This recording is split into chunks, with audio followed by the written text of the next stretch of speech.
বাংলাদেশের রাজনৈতিক অঙ্গনে নতুন করে আলোড়ন সৃষ্টি করেছে একটি ছবি।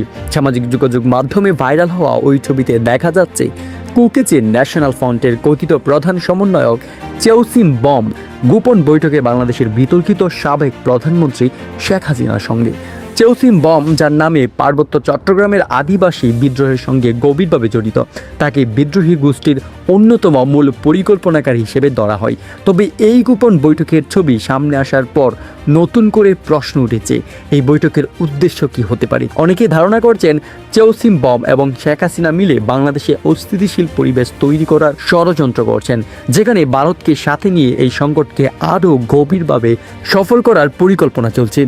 এই গোপন বৈঠক কি পার্বত্য চট্টগ্রামের সংঘাতকে নতুন করে উস্কে দিতে পারে? বিশ্লেষকরা বলছেন, এই বৈঠক প্রমাণিত হলে তা বাংলাদেশ সরকারের সঙ্গে পার্বত্য অঞ্চলের আদিবাসী বিদ্রোহের সম্পর্ককে আরও জটিল করে তুলবে। একই সাথে ভারতীয় প্রভাবের সম্ভাবনাও থেকে যাচ্ছে।